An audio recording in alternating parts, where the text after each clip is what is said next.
They believed the darkness protected them. Every U-boat commander who had survived more than 2 patrols knew this fundamental truth of submarine warfare.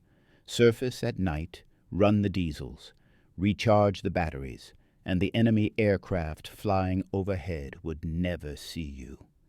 The night was absolute protection, a cloak of invisibility that let you operate with impunity, while British and American planes circled uselessly in the blackness above. On the night of March 1st, 1943, Kapitän-Leutnant Hans Joachim Hesse brought U-415 to the surface in the mid-Atlantic, approximately 400 miles west of the Irish coast. The ocean was calm, the sky overcast with no moon. Perfect conditions. His watch officer reported visibility at less than 50 meters. Hesse ordered the bridge watch posted, and the diesel engines started. The familiar rumble began as the boat's 2 MAN supercharged diesels coughed to life, their exhaust creating a low cloud that drifted aft over the dark water. The bridge watch scanned the horizon with their Zeiss binoculars, the best optical equipment Germany could produce. They saw nothing. The sky was empty. The ocean was empty. They were alone in the darkness, exactly as they expected to be. What they did not know, what they could not know, was that a Royal Air Force Wellington bomber equipped with ASV Mark III radar was tracking them from 12 miles away, watching a bright echo on a cathode ray tube that showed U-415's exact position with clarity that would have seemed impossible just months earlier. If you're enjoying this deep dive into the story, hit the subscribe button and let us know in the comments from where in the world you are watching from today. The bomber turned toward the contact, descending from 8,000 feet. The crew armed their depth charges and prepared the lead light, a searchlight mounted in the aircraft's belly that could illuminate the ocean surface with 240 million candle power. Hesse and his bridge watch continued their visual scan, seeing nothing, hearing only the wind and the diesels and the water against the hull. They felt safe. They were wrong. At 1 mile distance, the Wellington's pilot activated the lee light. The ocean erupted in brilliant white illumination. U-415 sat exposed in the center of the light beam, her gray hull clearly visible against the dark water. Hesse saw the aircraft for the first time, already committed to its attack run.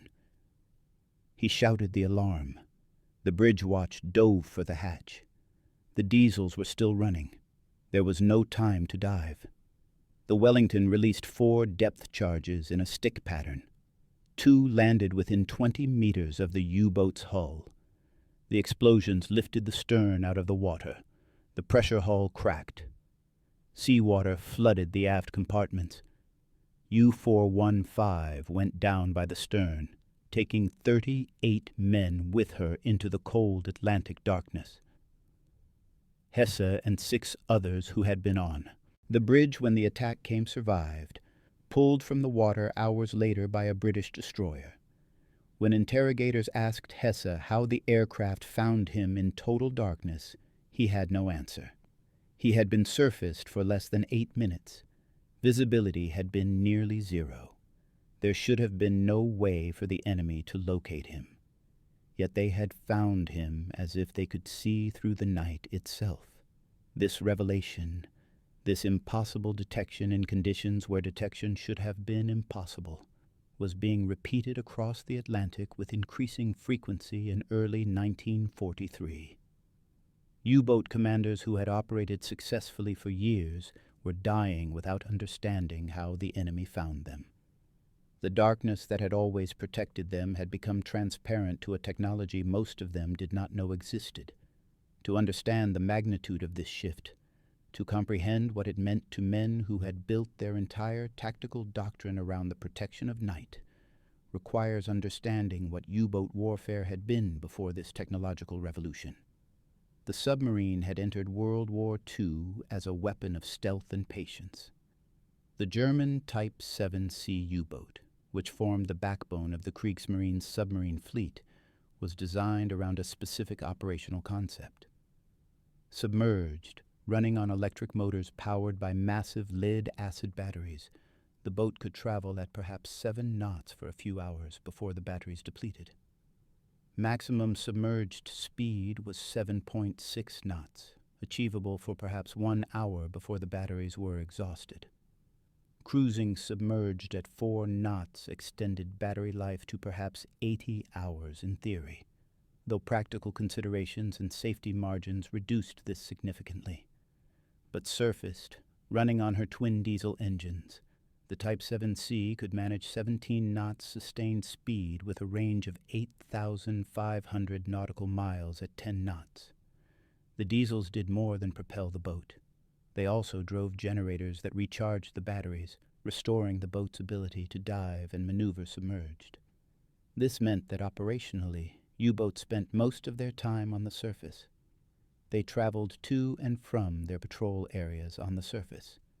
They transited across the Bay of Biscay on the surface.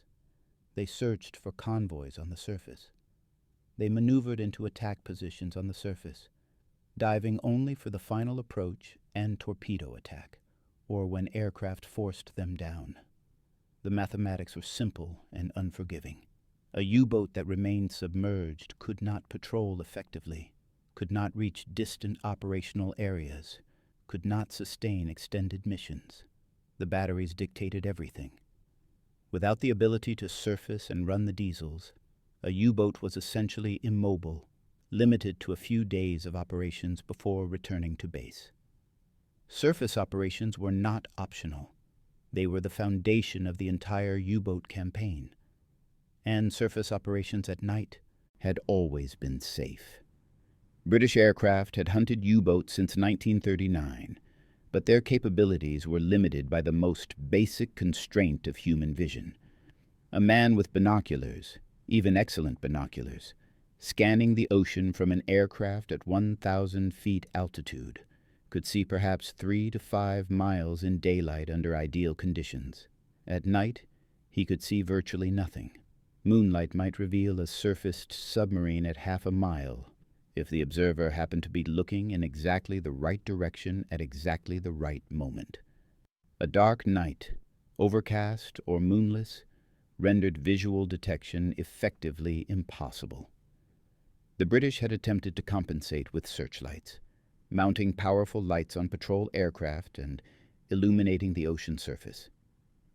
But this required knowing where to look. An aircraft searching randomly, illuminating patches of ocean in the hope of finding a submarine, would exhaust its fuel long before covering even a tiny fraction of the search area. The ocean was simply too vast, the submarine too small, the darkness too absolute. German U-boat commanders understood these limitations intimately. They had built their tactics around them. The standard procedure was well established and had been proven effective through years of operations. Transit to the patrol area surfaced, diving only when aircraft were sighted. Once on station, surface at night to charge batteries and search for targets. Dive at dawn to avoid daytime air patrols. Remain submerged during daylight hours, moving slowly on electric motors, conserving battery power. Surface again at dusk and continue operations through the night. If an aircraft was spotted during night operations, dive immediately, remain down for 30 minutes, then surface and continue. The aircraft, having lost contact, would be miles away searching fruitlessly in the wrong area. This pattern had worked. It had worked in the early war years when U-boats hunted independently. It had worked during the expansion of the wolf pack tactics when multiple boats coordinated attacks on convoys. It had worked as the operational areas expanded westward across the Atlantic, beyond the range of most British aircraft. Night surface operations were the foundation of everything U-boat commanders did, and they had absolute confidence in the protection darkness provided. That confidence was built on experience and reinforced by success.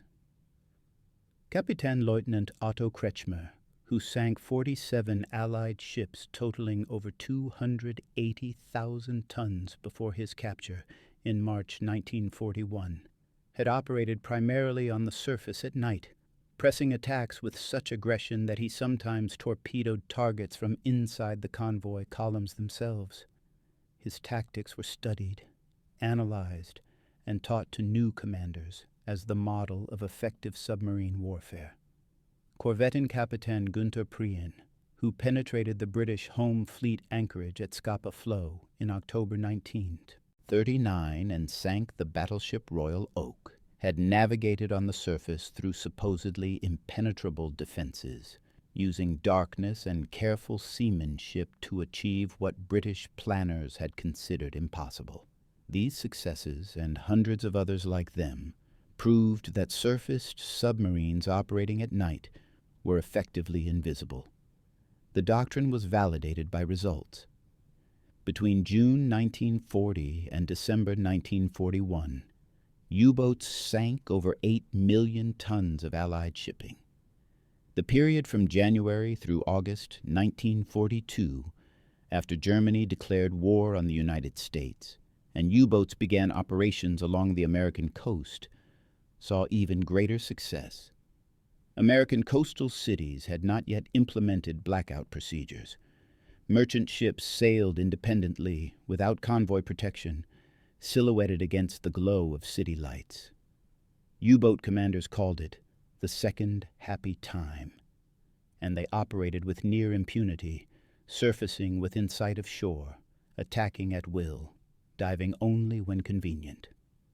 In those months, U-boats sank over 600 ships in American waters. The commanders who achieved these successes trusted absolutely in their ability to operate undetected at night. They had learned through experience that darkness meant safety, that surfaced operations under a dark sky carried minimal risk from air attack. This belief was not superstition or wishful thinking. It was tactical doctrine supported by years of operational evidence. The British simply could not find surfaced submarines at night. Therefore, night surface operations were safe. Therefore, the batteries could be charged, the patrol areas could be reached, the war could be prosecuted effectively. The entire U-boat campaign rested on this foundation.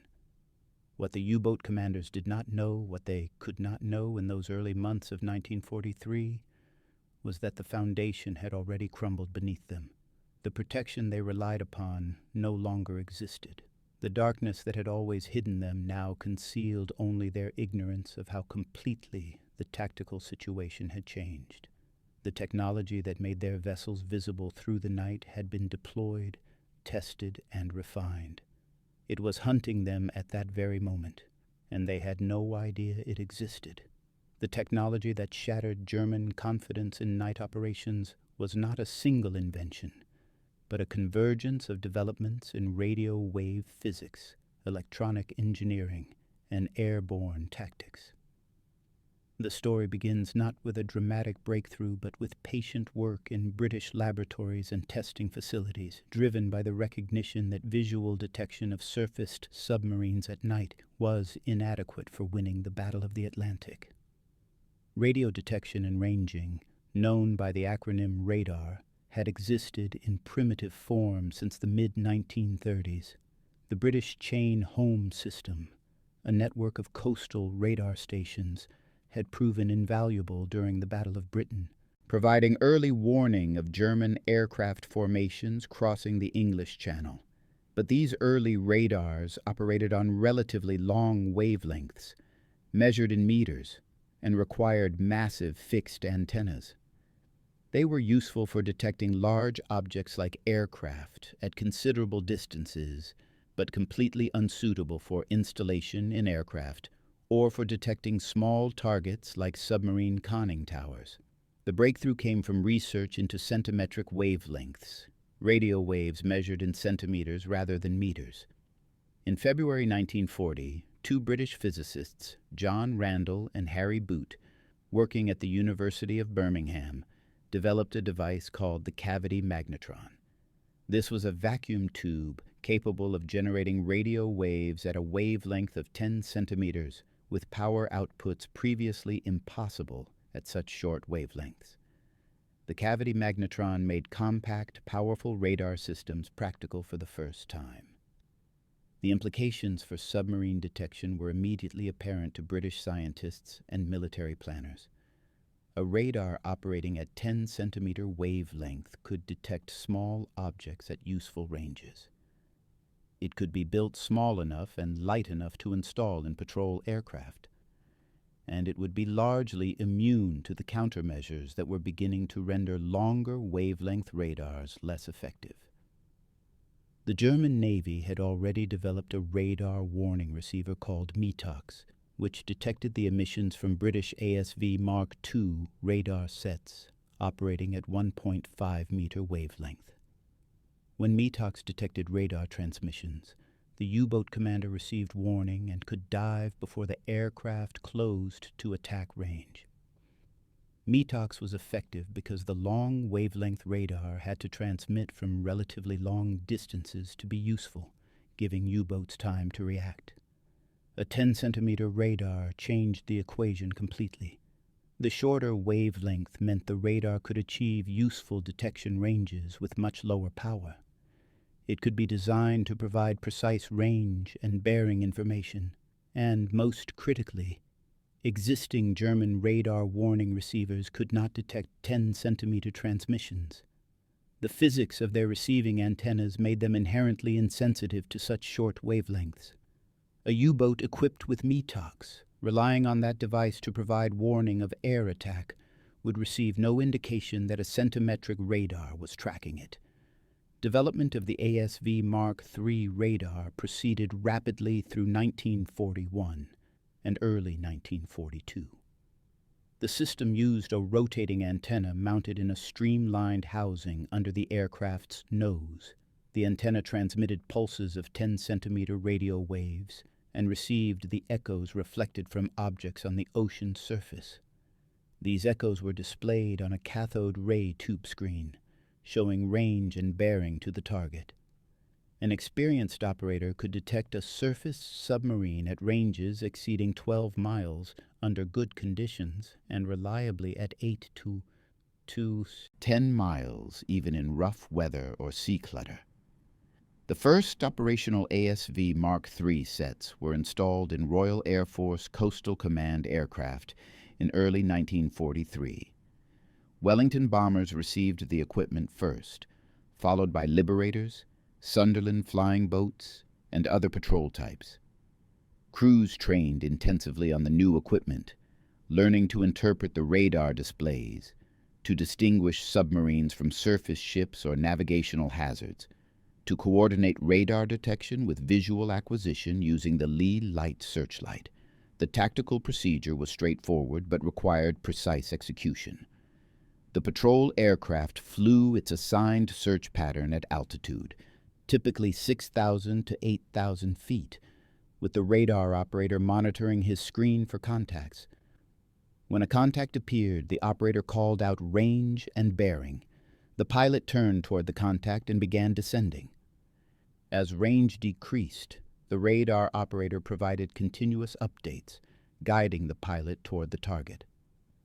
At approximately 1 mile range, when the aircraft was positioned directly over the contact and had descended to attack altitude of around 250 feet, the pilot activated the Lee light. The 24-inch diameter searchlight, powered by a dedicated generator producing sufficient electricity to create 240 million candle power of illumination, turned the night ocean surface into brilliant daylight for a circle approximately 1 mile in diameter. The surfaced U-boat, if still on the surface, appeared clearly in the center of the illuminated area. The pilot had perhaps 30 seconds to position for the attack run before the submarine could dive to safety. Depth charges were released in a carefully calculated pattern designed to bracket the submarine's position. Even if the U-boat began an emergency dive the moment the light came on, it could not submerge quickly enough to escape. A Type 7C U-boat required approximately 35 to 40 seconds to dive from full surface condition to periscope depth, where the top of the conning tower was just submerged. Reaching safe depth where depth charge explosions would not crush the pressure hull, took over a minute. The aircraft traveling at 160 miles per hour could cover the final mile and release its weapons in less than 25 seconds. The mathematics were brutally simple. If the radar detected the submarine before the submarine detected the aircraft, the submarine could not escape.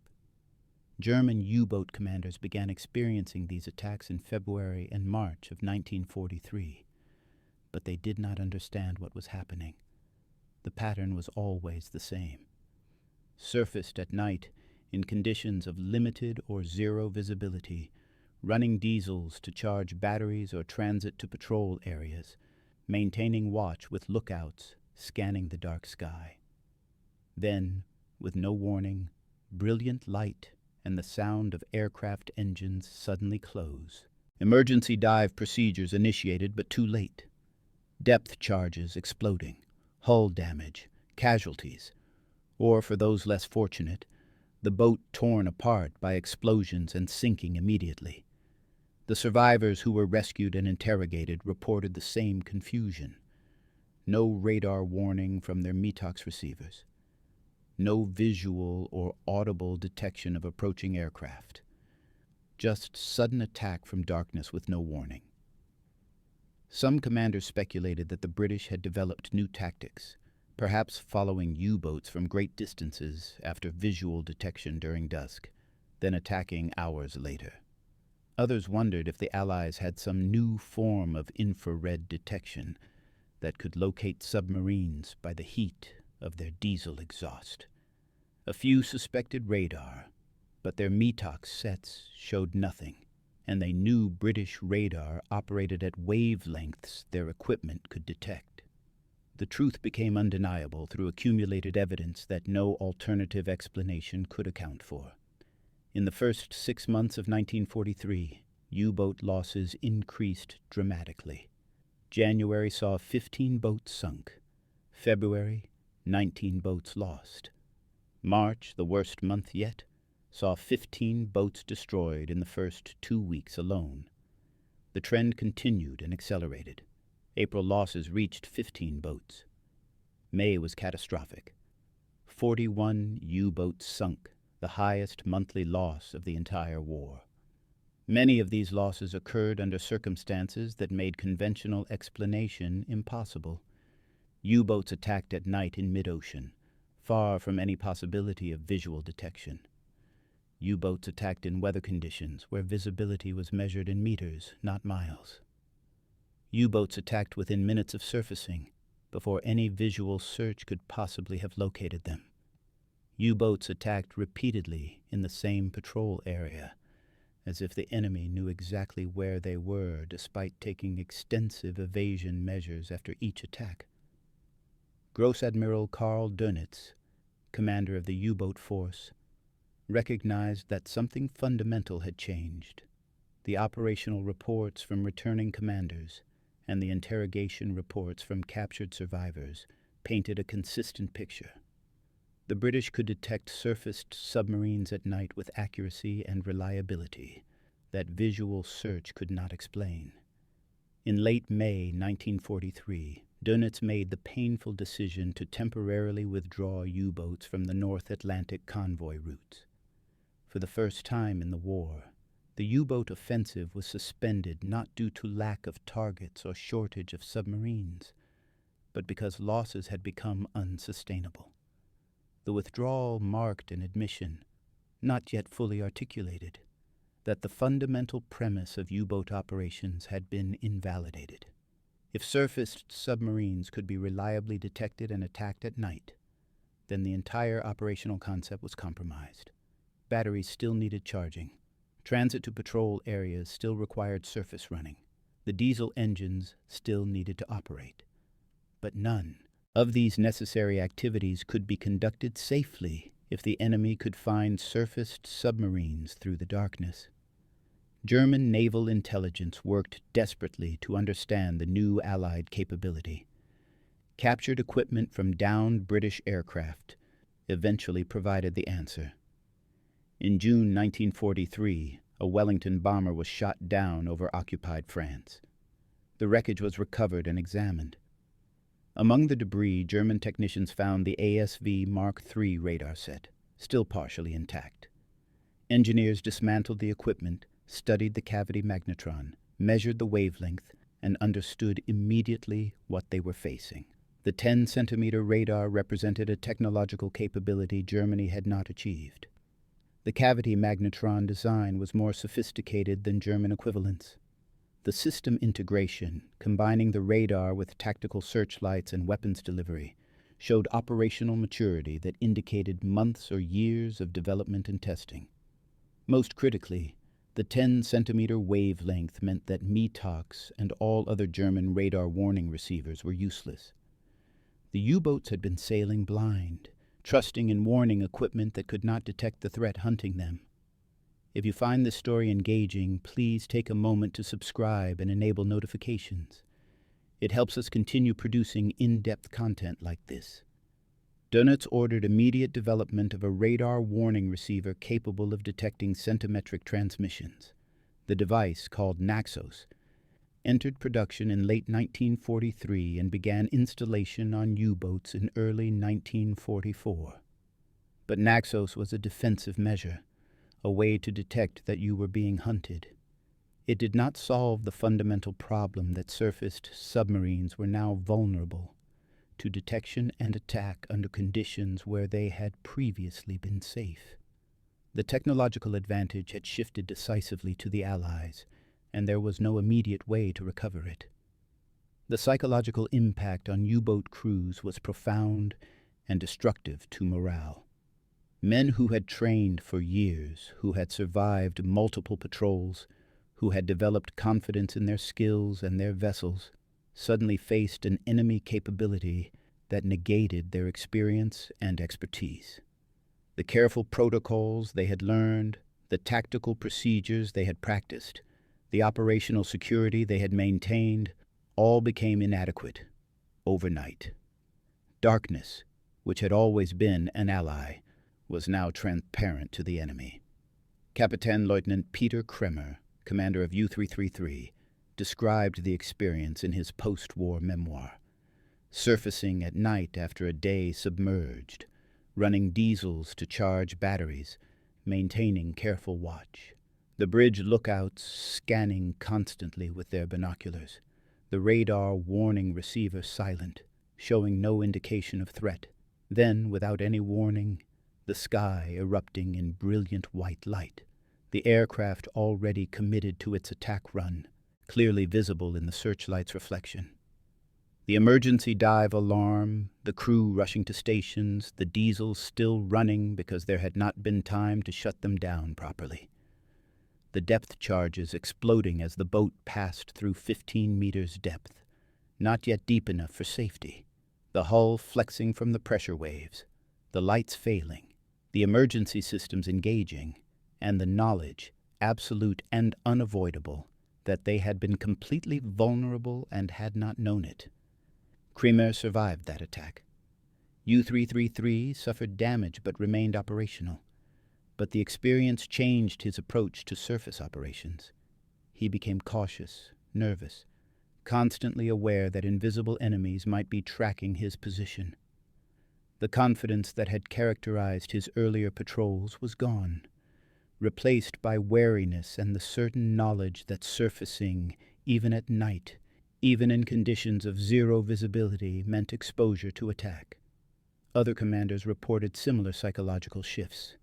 Men who had previously surfaced routinely, who had conducted night operations with assurance, became hesitant and fearful. Some commanders began surfacing only for minimal periods, running diesels just long enough to partially charge batteries before diving again, accepting reduced operational capability in exchange for reduced exposure time. Others attempted to surface only in extremely bad weather, hoping that rough seas would create radar clutter that might hide their echoes. A few commanders began keeping their boats submerged for extended periods, attempting to use snorkel equipment that allowed diesel operation while at periscope depth. But the early snorkels were unreliable, prone to flooding, and reduced speed to a crawl. None of these adaptations solved the fundamental problem. The statistics told the story with brutal clarity. In 1942, before the widespread deployment of centimetric radar, U-boats had sunk over 6 million tons of Allied shipping while losing 87 boats. In 1943, after ASV Mark III radar became operational throughout Coastal Command, U-boats sank approximately 2.4 million tons while losing 237 boats. The exchange ratio had reversed catastrophically.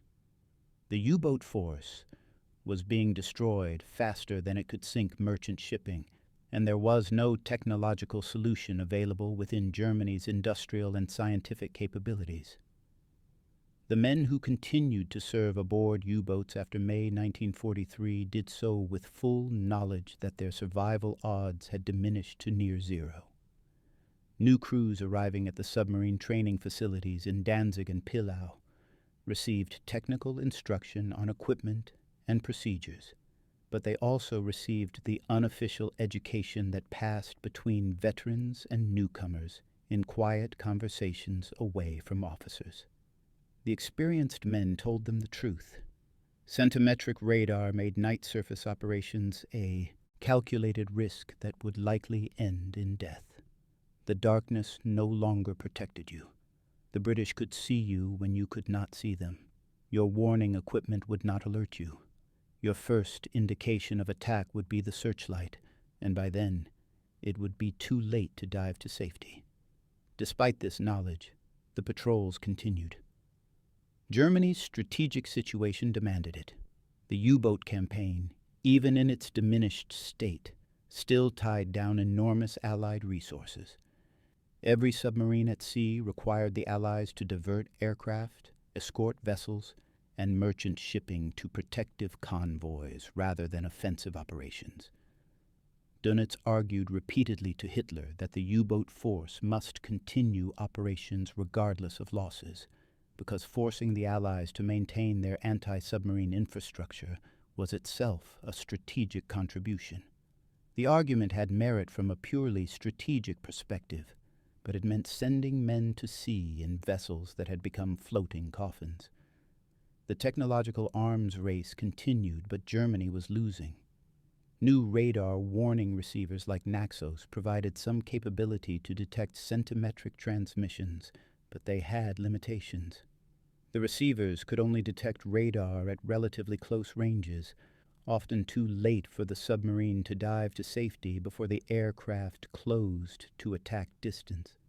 German engineers developed radar-absorbent coatings to reduce the submarine's radar cross-section, but these materials were only partially effective and degraded quickly in salt water. The Kriegsmarine experimented with anti-aircraft armament, increasing the number of 20mm and 37mm guns on U-boat conning towers, hoping boats could remain surfaced and fight off attacking aircraft. This tactic resulted in some successful engagements against individual aircraft, but more often it simply meant the U-boat remained on the surface longer, exposed to attack from multiple aircraft or from follow-up strikes after the first attacker was driven off. Snorkel equipment, which allowed diesel operation at periscope depth, was retrofitted to existing boats and incorporated into new construction from mid-1943 onward. The snorkel solved some problems while creating others. It allowed battery charging without fully surfacing, reducing radar exposure. But snorkeling was slow, limiting the boat to perhaps 6 knots maximum speed.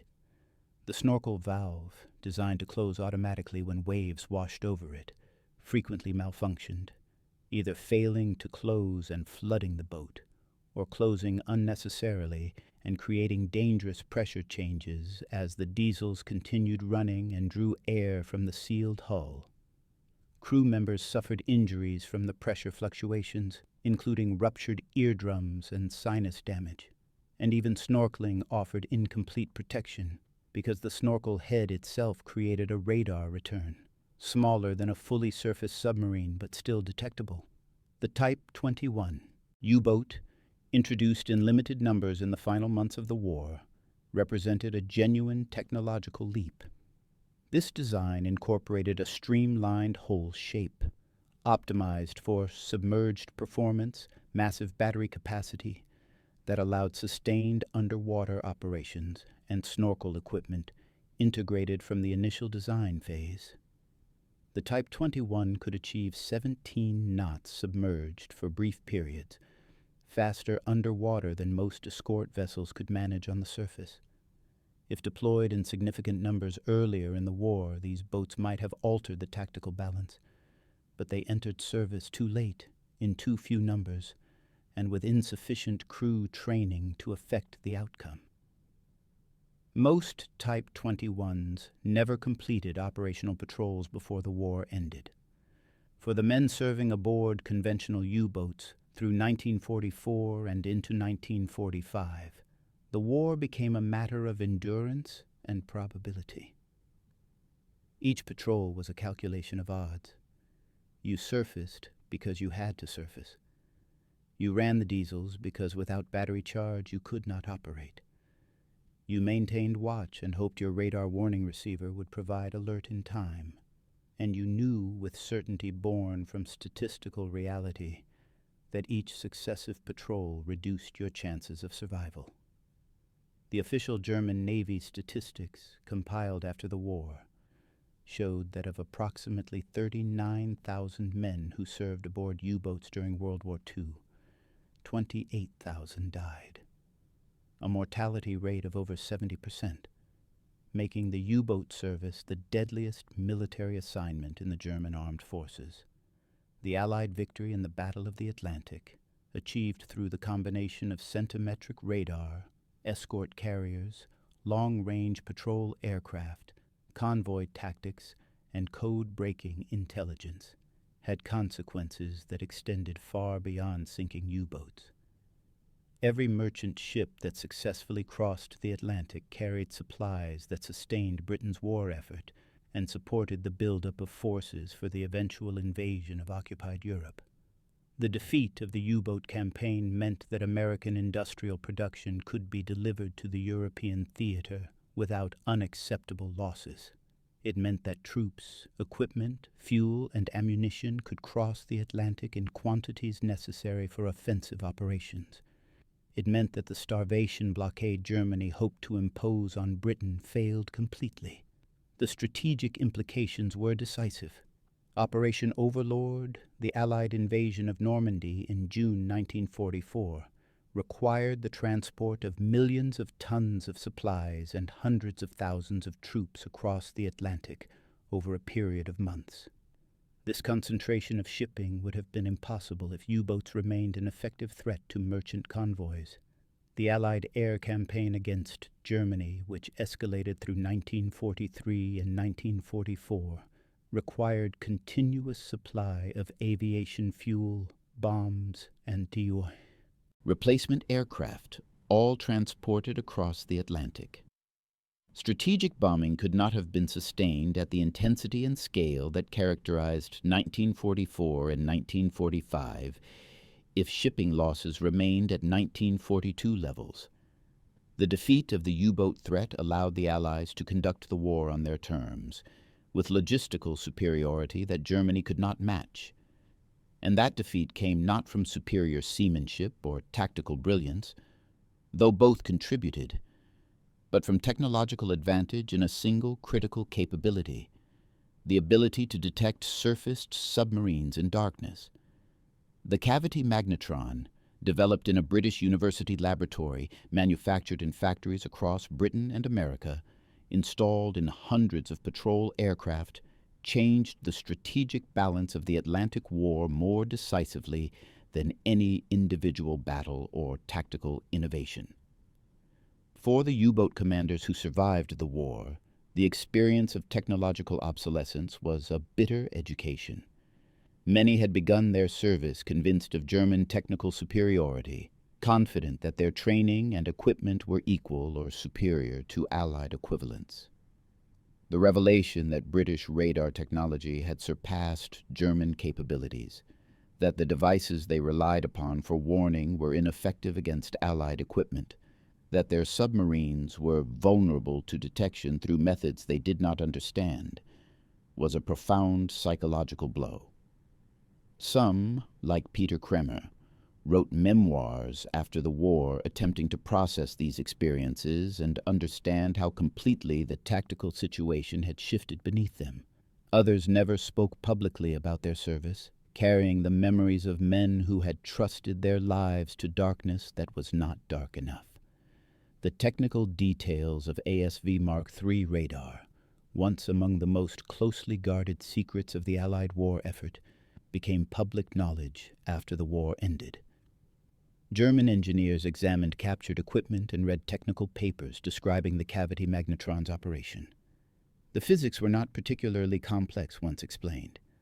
Radio waves of 10-centimeter wavelength, transmitted in pulses, reflected from metal objects on the ocean surface, received and displayed on a cathode ray tube. The innovation was not in principle but in execution. Building a device compact enough and reliable enough to install in patrol aircraft, training operators to interpret the displays accurately, integrating the technology with searchlights and weapons delivery systems, and deploying the equipment across an entire air arm with sufficient operational security that the enemy remained ignorant of its existence until too late. The lesson, absorbed slowly and painfully by those who experienced it, was that technological advantage in modern warfare could be decisive regardless of courage, training, or tactical skill. U-boat crews were not inferior sailors or less dedicated than their predecessors who had achieved great successes earlier in the war. They operated the same type of vessels using the same tactical procedures, but they faced an enemy capability that negated the fundamental premise of their operations. The night surface running that had been safe became suicidal. The diesel charging that had been routine became a calculated risk. The darkness that had always protected them became transparent to invisible eyes in the sky. The story of German U-boats and centimetric radar is ultimately a story about the erosion of certainty. Men went to war believing certain things were true, that darkness provided protection, that their equipment was adequate, that their training prepared them for the threats they would face. They discovered, through hard experience and mounting casualties, that these certainties were false. The world had changed while they operated under assumptions that were no longer valid. The technology that made them vulnerable had been developed, tested, and deployed without their knowledge, and by the time they recognized its existence, the strategic balance had already shifted irreversibly. For the young men who climbed down the ladder into a U-boat's pressure hull in 1944 and 1945, knowing what the veterans knew, accepting the odds they understood to be against them, the decision to continue represented either extraordinary dedication or resignation to fate. They surfaced their boats at night because operational necessity demanded it. They ran the diesels and charged the batteries because without power they were helpless. They maintained watch and hoped the radar warning would come in time. And when the searchlight illuminated their boat in the darkness, they dove and prayed the depth charges would miss. Most of them died. Their submarines rest on the Atlantic floor, metal tombs holding the remains of crews who learned too late that the protection they trusted had vanished. The technology that defeated them, the cavity magnetron and the radar systems it enabled, continued development after the war and became the foundation for modern radar systems used in aviation, weather forecasting, and countless civilian applications. The physics that allowed detection of submarines through darkness proved equally useful for guiding aircraft through clouds, tracking storms, and managing air traffic. The wartime innovation, born from desperate necessity, transformed peacetime technology. But for the 28,000 German submariners who died, the cavity magnetron remained the invisible enemy that killed them in darkness they believed was absolute. Thank you for watching. For more detailed historical breakdowns, check out the other videos on your screen now and don't forget to subscribe.